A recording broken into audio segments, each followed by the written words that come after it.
my true collectible. Famous, oh so famous, #1 desirable. I do what I want, when I want, and how I want it. Leave you with the one in the air. Hey guys, it's your girl Beautiful Brown Baby Doll. Collectible. Famous, oh so famous, #1 desirable. I do what I want, when I want, and how I never really come to you in this form, but since this is my vlog, I'm so excited to be able to be over here talking just like a day-to-day girl, right? So I wanted to chime in on something that's a little bit old. I think it happened a few days ago, right before the close of the year, and I wanted to talk about it earlier, but I had other things that I needed to do. I have been on the internet, and one of my favorite vloggers, Lovely T, who talks about the tea, of course, talked about how Lance Gross posted a picture from Big Bear, a trip he does annually, sometime that he had with his family. And what happened in this picture is that there was a black woman who was clearly the darkest complected of all the women who were there. And she was, you know, off to herself on the end of this picture while everybody else had a man. It sparked a whole debate on the internet where everybody was saying Lance Gross, again, is participating in colorism, and all of the men in the picture were pretty much called out for only having women who were racially ambiguous or white, and this black woman was off to herself on the end. So the picture signified black women and how we're often ignored disgustingly and pushed off to the side. Of course, Lance Gross defended it, the girl in the picture defended it, and there was a lot of other stuff that went on. I'm not gonna go into all of the details, but my whole purpose was just to come for a second and be like, oh, this whole black men don't like black women thing, you know, it's highlighted a lot. And I think that there are certain things that we have to be careful about, especially within the black community, making light of things that are often very harmful to our race. Me personally, I hate when people say me personally. Me, wouldn't that be personally? I love people based on who and what they are, not their skin color, and that's how I was raised. Being adopted and knowing that from my childhood, I had parents who were not completely black, but I was raised as a black child. That all races, colors, creeds, colors, everything, you know, whatever you are, comes in beautiful and ugly. I never felt the need to single myself out as a brown woman or whatever you have it. I think that this happens a lot. I didn't like the fact that Lance Gross felt the need to defend himself the way that he did, and the way that he did it I just thought was stupid, saying he didn't give a F and all of this stuff. You know, whatever you do is cool, but I do feel like there's a lack of understanding sometimes between black women and black men on this issue and how each side feels and why they feel that way. And going back to what I said about how I was raised, I take the side of, I don't think that it should have been made into a joke. I don't think that it should have been something that was taken lightly, because it did look a little odd that the only girl that was sitting by herself was the fully black girl, clearly, in the party. And she was the only one that was alone. You know, everybody else was booed up. So I don't know, y'all. Like, I just really feel like we need to be more candid about talking about these things instead of just brushing them under the rug, which is what we do when we argue about it so much. Like, we argue about like how black men feel, how black women feel. I feel like I want to attract people that are attracted to me. I'm not going to try to force other people the other way. I've had people say things to me like, oh, you're so pretty to be your complexion. I don't choose to be with those kind of people, because to me, you haven't learned to appreciate beauty overall, and I shouldn't defy the odds. I don't feel like it's a rarity to see a woman of my complexion be beautiful. So when that thought process is like that, I know that there's been some stuff going on in the mind, some self-hate, some hate of others, some other things, and I don't choose to really play around with that. I feel that it's highlighted heavily when black men choose to be with women of other races, and I feel that sometimes it is trophied, if you will. But I have seen, again, black women be in good relationships with black men. Y'all just let me know what y'all think down below. I didn't want to get too deep into it, but I just feel like it comes up all the time. In this Christmas picture, it was kind of funny though. What's up, y'all? This is my brother from another mother. Who that is? That's Brian. Who's in that? Who behind that camera? Who behind that? Oh, yeah. That's Justin's brother. Who? What? Look at this. Man, hi. How y'all doing? How y'all doing? How's your New Year going? What's that? 2015? 2017, brother. +2. +2. Divided by 3? Right. We out here having fun. We at Burns' new house, Brian and Ashley's new house. In the project here. We far from projects, bruh. We far from the project. Look, I'm gonna take him back to where I grew The up. church is down the street, right? I'm taking him to Berkeley. We in his new home. It is absolutely gorgeous. They got dark cabinets, y'all. I'm about to steal this house. Alright, it's for sale, 100%. You ain't trying to sell your house. Flip it. Flip. Y'all need to know how to make some dollars. Make it huh? rain. So y'all, it's been a really nice New Year's. I got to spend Christmas and New Year's with my baby and Thanksgiving. I'm tired, y'all. Hey, why are you tired? What you tired of? Me? No, to be continued. No, he ain't tired.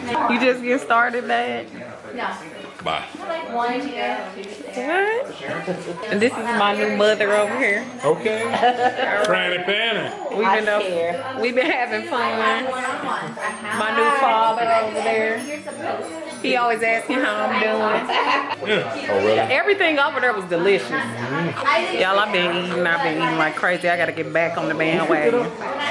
But it's a lot of people here gonna kind of give a pan, having a good time. That's Ashley. That's Brian's beautiful wife. So we're having a good time. I love it. Hashtag Housewarming. Nita. Sister That's Nita. what you call me, Nita. Sister Nita. Her card is boring, so I'm gonna open mine. Mine is not boring. Mine is normal. Hey, remember I was talking to you about jazz music and all this stuff? And I said I got a friend that plays piano. I was talking about him. Did you miss me, Mom? I did. No, you didn't. I did. Oh boy, you should be taking my picture now. That's not the way to greet anybody. Look at my mama hair, y'all. And 17. Look at mama My hair, y'all. goodness. What y'all think about it? Didn't I do good? I need some earrings on. You look cute though, Mom. Mama, what's your motivation for this year? Sleep more, love less. Love less. If you sleep, you can't love. Why you want to love less? Bella, what's your New Year's resolution? Say, go out and pee. Because I haven't been out today because it's raining. She missed you. Yes, she did. Why you say She that? kept going in your room. Why? Coming back looking sad. When she came outside, she was looking all down the hallway and, oh, look at Dale. You so cute. I thought she was sick. Bella, you crazy.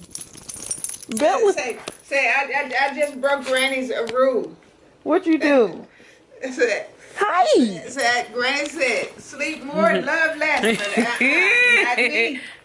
Bella sleep more and love more and silly more She and does it all. y'all look at my Christmas tree still peeking in the back. I'm gonna put that away today. I turned that off outside. She slept with it on. You taking good care of that hair now, girl. It look good. Good. Bella. Mom, what would you say? What would you say people need to work on if they want to like raise a successful kid? Parent or the one that's raising their child need to have their act together. And I didn't have mine together all the time, but I did know where to go to get some wisdom, and that was in prayer. So therefore the Lord has led me in what to do. As a parent, we need to get involved in teaching our children what to do and how to behave at an early stage. I have taken my upbringing and put it together with modern day raising children. When I was a child, I always thought, how can all discipline be the same for all children?